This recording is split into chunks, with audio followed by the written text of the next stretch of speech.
Section 2. You will hear a manager in a company talking to employees about volunteering for charity work.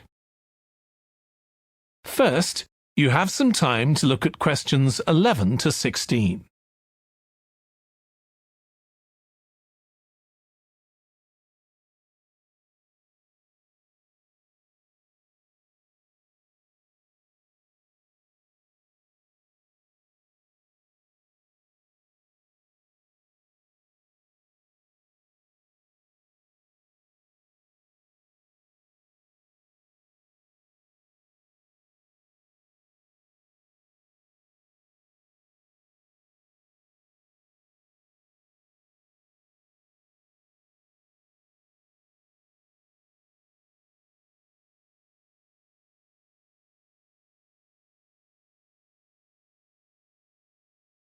Now listen carefully and answer questions 11 to 16.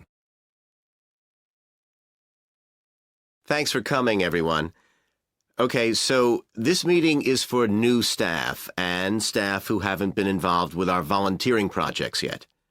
So, basically, the idea is that we allow staff to give up some of their work time to help on various charity projects to benefit the local community. We've been doing this for the last 5 years, and it's been very successful.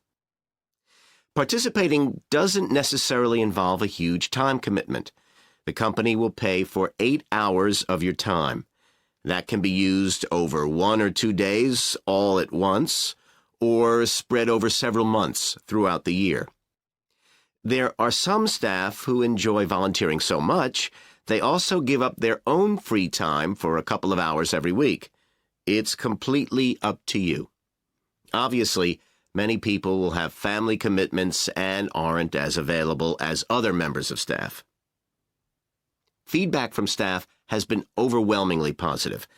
Because they felt they were doing something really useful, nearly everyone agreed that volunteering made them feel more motivated at work.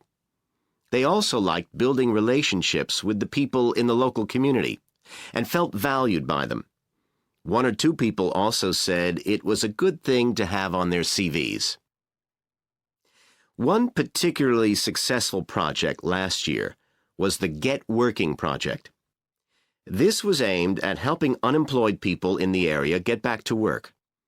Our staff were able to help them improve their telephone skills, such as writing down messages and speaking with confidence to potential customers, which they had found quite difficult.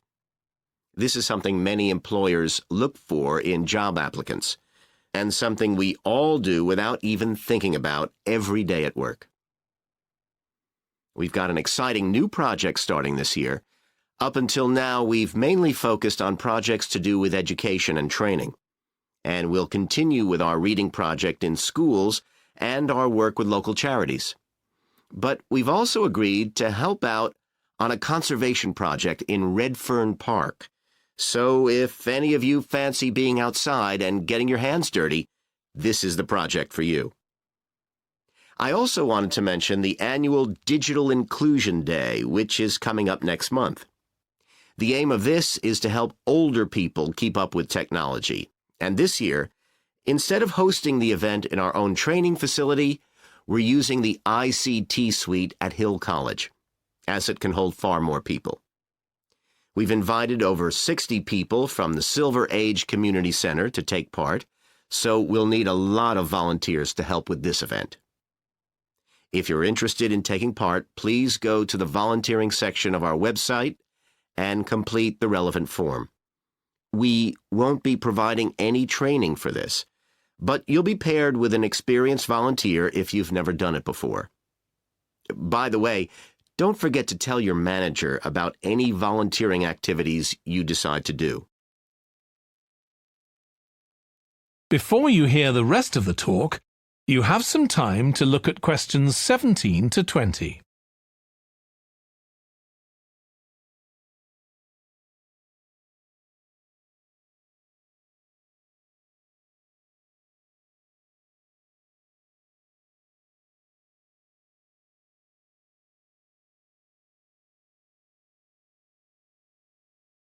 Now listen and answer questions 17 to 20. The participants on the Digital Inclusion Day really benefited. The majority were in their 70s, though some were younger, and a few were even in their 90s. Quite a few owned both a computer and a mobile phone, but these tended to be outdated models. They generally knew how to do simple things like send texts, but weren't aware of recent developments in mobile phone technology. A few were keen to learn, but most were quite dismissive at first. They couldn't see the point of updating their skills. But that soon changed. The feedback was very positive. The really encouraging thing was that participants all said they felt much more confident about using social media to keep in touch with their grandchildren, who prefer this form of communication to phoning or sending emails. A lot of them also said playing online games would help them make new friends and keep their brains active. They weren't that impressed with being able to order their groceries online, as they liked going out to the shops, but some said it would come in handy if they were ill or the weather was really bad. One thing they asked about was using tablets for things like reading newspapers. Some people had been given tablets as presents, but had never used them.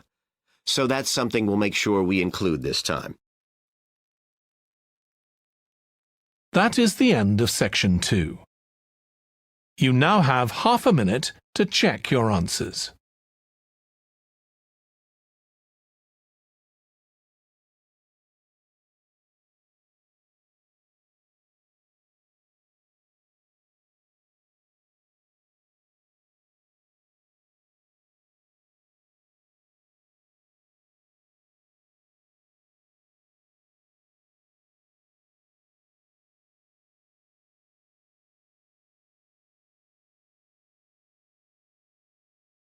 Now turn to Section 3.